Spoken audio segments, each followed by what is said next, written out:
La segunda línea de investigación de nuestro proyecto APIA versaba sobre la autorregulación, y es aquí donde entraban en acción los profesores de Derecho Penal, entre ellos el profesor Adán Nieto Martín y yo misma, que soy Marta Muñoz. ¿Por qué especialistas del ámbito del derecho penal decidimos introducirnos en este proyecto?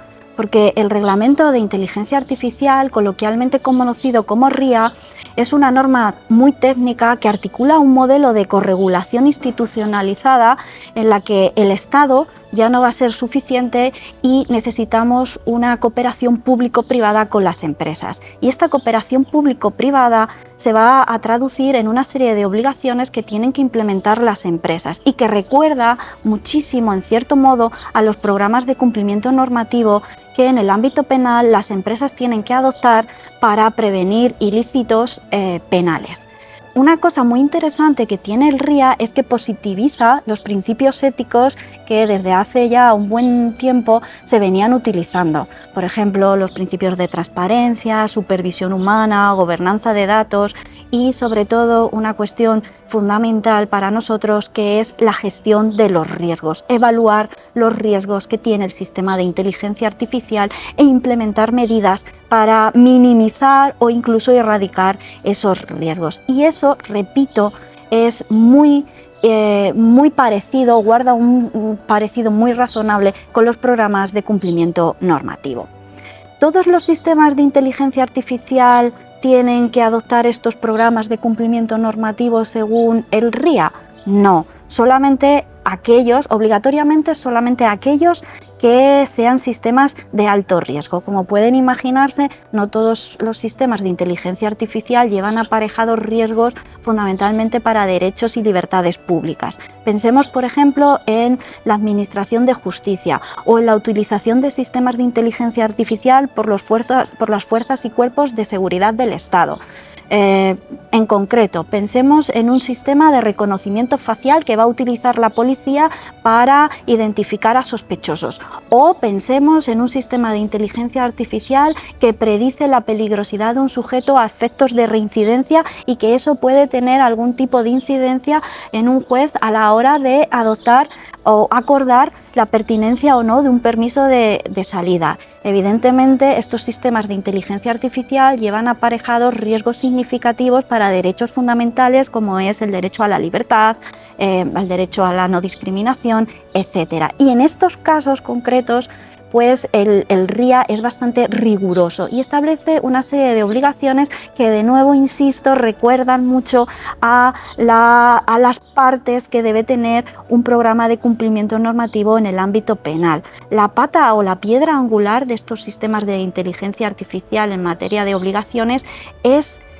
evaluar y gestionar los riesgos durante toda la vida útil del sistema de inteligencia artificial. Las empresas, entendiendo en muy sentido amplio, no solamente aquellas que desarrollen o fabriquen el sistema de inteligencia artificial, sino también aquellos proveedores de servicios, los denomina el RIA, es decir, aquellos que, sin haberse visto involucrados en el proceso de diseño y fabricación, lo que hacen es poner en el mercado ese sistema de inteligencia artificial. Los distribuidores también, aquellos que importan sistemas de inteligencia artificial de otras partes del mundo, también van a tener que implementar algunas de estas medidas. Insisto, la primera, evaluar los riesgos. Evaluar riesgos y adoptar medidas es la pata fundamental. ¿Cómo se va articulando o se va especificando esta evaluación de riesgos? Pues a través de otro tipo de medidas que tienen que adoptar en distintos extremos o respecto a distintos ámbitos. Sabemos que los sistemas de inteligencia artificial necesitan una cantidad abundante de datos para funcionar. Necesitamos entonces que ese conjunto de datos hayan seguido un procedimiento, un protocolo para que se controle la calidad de los mismos, su representatividad y, lo que está tan de moda, la ausencia de sesgos. Para ello necesitamos que se entrenen esos datos, que se vean cómo se etiquetan, en fin, una serie de protocolos de actuación a la hora de utilizar dichos datos. En segundo lugar, también las empresas van a tener que documentar técnicamente ese sistema para que pueda ser auditado. Aquí ya no solamente se trata de cumplir, sino de demostrar que se está cumpliendo. El RIA exige esta documentación técnica y también exige medidas que aseguren la trazabilidad del sistema mediante registros automáticos. El sistema de inteligencia artificial, mientras va funcionando, tiene que ser capaz de registrar su propio funcionamiento. Y esto se traduce en que si existiera algún tipo de incidencia, se tiene que quedar registrada, y esto va a ser fundamental a efectos de responsabilidad, es decir, ex post, una vez que ocurra algo, que esperemos que no, pero que si ocurre algo sepamos si ha habido incidencias y qué medidas ha adoptado esa empresa, ese fabricante, para minimizar o evitar que eso se volviera a repetir. Esos registros para que si hay algún tipo de incidencia a efectos de responsabilidad, es decir, una vez que ha ocurrido algo ex post, podamos determinar si la empresa ha adoptado alguna medida para evitar que eso se volviera a repetir, porque esta evaluación de riesgos, insisto, la piedra angular del sistema de cumplimiento, no solamente es evaluarlo en un momento concreto, sino que hay que evaluar de manera periódica y continua. Por eso también es muy importante documentar estos incidentes para ver cómo la empresa se reajusta, se readapta a la nueva situación. Asimismo, hasta ahora estamos hablando de evaluación de riesgos intrínsecos internos del propio sistema de inteligencia artificial, pero la empresa, y esto también es muy importante, necesita también evaluar riesgos externos, porque al igual que ocurre con un cuchillo, un sistema de inteligencia artificial también se puede utilizar para cometer ilícitos y muy particular se puede utilizar para cometer delitos. ¿Qué pasa si un grupo terrorista accede a un sistema de inteligencia artificial que regula el tráfico, los semáforos en una gran ciudad? Las empresas deben diseñar protocolos robustos y fiables en materia de ciberseguridad, y creo que esto es un reto importantísimo. En último lugar, hemos hablado ya de la transparencia. La transparencia no es solamente garantizar la trazabilidad del sistema. La transparencia, tal y como lo configura el RIA y a lo que ya ha hecho referencia mi compañero Isaac Martín Delgado, significa que los usuarios, es decir, aquellas personas que van a interactuar con el sistema de inteligencia artificial, lo conozcan bien. Él ha hablado de los funcionarios públicos en el ámbito de la administración, pero incluso un ciudadano de pie de calle que tenga que interactuar con ese sistema de inteligencia artificial, y necesitamos en función de cada ámbito necesitaremos formación. Los funcionarios públicos necesitan formarse para saber cómo tienen que utilizar ese sistema, cómo funciona, cuáles son los riesgos, cómo detectar posibles irregularidades, etcétera. Pero nosotros, como ciudadanos a pie de calle, también necesitamos tener instrucciones claras de uso. Y ya sabemos que las instrucciones en cualquier aparato pues no siempre son claras. Imaginemos a medida que los sistemas de inteligencia artificial empiecen a ser más y más complejos. Y otro punto fundamental, aunque se sale un poco de nuestro proyecto de investigación, es garantizar la accesibilidad de la información para todo el mundo de los sistemas del funcionamiento de los sistemas de inteligencia artificial. Aquí también a nivel social tenemos un reto importantísimo. Habrán visto que he hablado de muchísimas obligaciones, protocolos en materia de datos, protocolos de trazabilidad, registros automáticos en los que se documenten las incidencias de forma que podamos asegurar luego o facilitar una auditoría externa, obligaciones de transparencia. Claro, esto son muchas cargas regulatorias para las empresas. ¿Cómo pueden actuar en conformidad con el reglamento?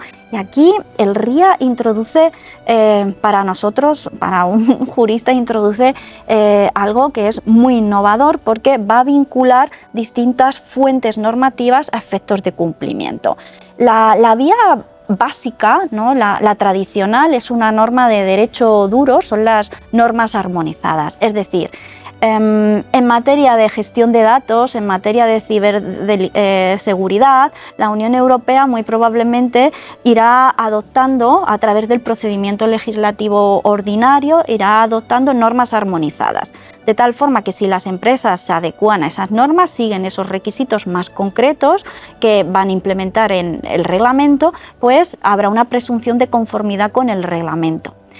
Como pueden imaginarse, el derecho es muy lento y la tecnología va siempre a 100 pasos por delante. Para ello, el reglamento introduce las especificaciones comunes, es decir, saltándonos la complejidad del procedimiento legislativo común, es decir, que es un proceso largo y costoso en el que todos los estados se tienen que poner de acuerdo, pues la Comisión, a través de organismos de normalización, es decir, comités técnicos, va a poder adoptar este tipo de normativa en la que siempre en ausencia de normas armonizadas, de tal forma que las empresas puedan tener una ayuda a la hora de saber cómo implementarse, es decir, tengan seguridad jurídica y certeza. Y la última vía, quizá la más interesante por ser más innovadora, es que las propias empresas van a poder autorregularse y adoptar sus soluciones técnicas alternativas. Es decir, el punto de partida es el siguiente: nadie mejor que la propia empresa que está desarrollando, fabricando el sistema de inteligencia artificial, conoce los riesgos y conoce qué medidas tiene que adoptar. Con lo cual, podrá adoptar su propio programa de cumplimiento normativo y habrá una presunción de que está actuando conforme al reglamento, siempre y cuando, y aquí está el truco, esas soluciones técnicas alternativas hayan sido certificadas previamente por un organismo, denomina el RIA notificado. Es decir, la Unión Europea va a obligar a los estados a que establezcan un sistema de autorizaciones a otros organismos para que a su vez puedan certificar estas soluciones técnicas alternativas, algo que todavía no sabemos muy bien cómo se va a llevar a cabo. Termino ya con la máxima que he empezado, que el RIA introduce la lógica de la evaluación de los riesgos. Esto vincula considerablemente con los programas de cumplimiento normativo. Ya no basta con cumplir, hay que demostrar que se cumple y hay muchas obligaciones de documentación técnica para que se pueda demostrar, verificar que se está cumpliendo. Digo que, como se ha explicado ya, la aportación del grupo de profesores de Derecho Penal a este proyecto de investigación era la confección de un programa de cumplimiento o un marco ético que fijara las normas de conducta que debían regirse tanto en la elaboración del propio sistema como posteriormente en su utilización.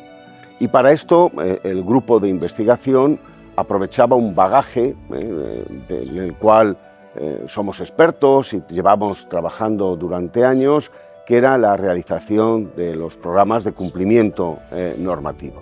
Desde que empezamos a ver los primeros borradores del reglamento de inteligencia artificial, comprendimos que la música que había detrás del reglamento de inteligencia artificial era la autorregulación, y que por tanto la pelota de crear normas, principios, etcétera, estaba tanto en manos principalmente de quienes producían la inteligencia artificial como después los que la utilizaban. Bien, y lo curioso de esta perspectiva es que nos ha aportado también una visión, creo que nueva y original, acerca de cómo funciona o cómo debe funcionar la responsabilidad penal en el marco de la inteligencia artificial, ¿no? Tradicionalmente la primera oleada de estudios en materia penal acerca de la responsabilidad por utilización de la inteligencia artificial la abordaba desde el punto de vista de una especie de delito imprudente, ¿no? Delito imprudente por manejo de un nuevo instrumento, de un nuevo producto, que era un sistema de inteligencia artificial, ¿no? Y un buen ejemplo aquí puede ser todo el debate que existe en torno a la utilización de los coches, los vehículos de inteligencia artificial. Centrarnos en la autorregulación de los sistemas de inteligencia artificial nos ha permitido llegar a otra visión de la responsabilidad penal en estos casos, que tiene que ver más con el no haberse organizado correctamente para producir o para utilizar un sistema de inteligencia artificial. ¿Y por qué? Explico. El marco conceptual del que partíamos entendía la inteligencia artificial de forma muy parecida a la responsabilidad por el producto. Este era nuestro punto de partida y es en cierta forma el punto de partida. Pero el producto inteligencia artificial tiene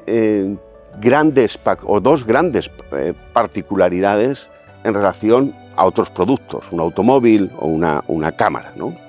Y es que no están bien fijadas todavía las reglas técnicas con las que se debe producir, y B, y esta es la diferencia cualitativa esencial, un sistema de inteligencia artificial es un sistema que, como se explicó ya anteriormente, infiere autónomamente, es decir, tiene vida propia, es un producto cuyos outputs no los puede controlar o no los puede prever originariamente la persona que ha diseñado o la persona que va a utilizar el producto. Y esto nos sitúa en un marco de atribuciones de responsabilidad sustancialmente distinto al del delito imprudente y sustancialmente distinto a lo que ha venido siendo la imprudencia en los casos de responsabilidad por el producto. Y donde el foco de la atribución de responsabilidad tiene que ver con cómo se ha organizado tanto el productor, cómo se ha organizado el usuario de la inteligencia artificial para evitar estos sistemas o estos outputs negativos de la inteligencia artificial. Y esto es un modelo distinto, ¿no? Más basado en una responsabilidad por defecto de organización que en una responsabilidad derivada de la imprudencia. Y en esto, no me puedo extender aquí demasiado, existe cierto paralelismo entre la responsabilidad, el sistema de atribución de responsabilidad a una persona jurídica y el sistema de atribución de responsabilidad penal a un sistema de inteligencia artificial. Bien, yo creo que este ha sido para nosotros un resultado, ¿no?, muy importante de esta investigación, en principio no esperado, ¿no?, porque nuestra contribución iba a ser simplemente diseñar este programa de cumplimiento normativo, además aterrizado en el concreto producto que era el objetivo del sistema, que es este sistema de ayuda en la contratación pública. Bien, ¿y cuáles son las bases de este sistema de cumplimiento normativo? Como todo sistema de cumplimiento normativo y como todo sistema autorregulador, la base, y ya se ha hecho referencia en la exposición de Marta Muñoz, la base está en el análisis de riesgos, ¿no? El análisis de riesgos es la herramienta que utiliza el legislador cuando o no sabe muy bien qué cautelas, qué normas de conducta quiere fijar, o prefiere que sea el propio, en este caso el propio destinatario de la norma, quien evalúe cuáles son sus riesgos y a partir de ahí diseñe sus propias cautelas de forma proporcional al riesgo, ¿no? Es decir, el análisis de riesgos es un mecanismo que de un lado quiere evitar la sobreregulación y que cada uno se dé una regulación adaptada a cuáles son sus potenciales riesgos, y de otro lado el análisis de riesgos responde al desconocimiento a veces por parte del legislador de cuáles son estas cautelas. Pues bien, el análisis de riesgos, en este caso el análisis de riesgos de un sistema de contratación pública, es el pilar fundamental de este programa de cumplimiento o este marco ético del programa del sistema de inteligencia artificial. Y a partir de ahí, por decirlo brevemente, el modelo que proponemos tiene tres principios, o tiene tres partes, ¿no? En primer lugar, lo que llamaremos los principios éticos, básicamente que se respeten los derechos fundamentales, que no exista discriminación, que no existan decisiones arbitrarias, que no existan personas que se excluyan, que les perjudique la implantación de un sistema de inteligencia artificial. Y a partir de estos principios éticos, de lo que se trata es de dar una serie, de concretarlos en una serie de normas de conducta, ¿no? Es decir, en nuestro caso, si estamos hablando de un sistema que va a ayudar a la administración de la universidad a diseñar cláusulas contractuales, habrá que fijar una serie de normas de conducta que eviten lesionar alguno de estos principios éticos. El segundo grupo de principios, o la segunda parte de este programa de cumplimiento, los podríamos denominar los principios operativos, ¿no? Es decir, cuáles son las reglas que debe seguir, en este caso, la entidad que produce y que va a utilizar este sistema de inteligencia artificial, que es la Universidad de Castilla-La Mancha, en ambas fases, ¿no? En la producción y en la utilización del sistema de inteligencia artificial.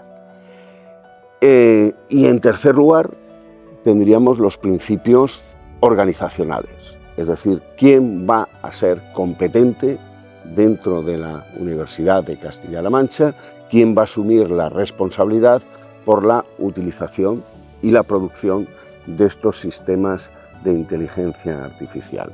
¿Cuál es el papel que tiene el rector? ¿Cuál es el papel que tiene la Junta de Gobierno? Y sobre todo en este marco, y también, de nuevo, aquí se ve evidentemente, ¿no?, el paralelismo con los programas de cumplimiento, pensamos que un principio organizativo básico es que tiene que haber en la organización un encargado de la inteligencia artificial, es decir, una persona que sepa qué programas de inteligencia artificial existen, cómo se están utilizando, quién los utiliza, es decir, mantener un poco bajo control dentro de la organización la utilización de la inteligencia artificial. Y estructurado en estos tres bloques, principios éticos, principios operacionales, principios organizativos, esto es básicamente, ¿no?, el modelo de programa de cumplimiento, de marco ético que proponemos para la inteligencia artificial.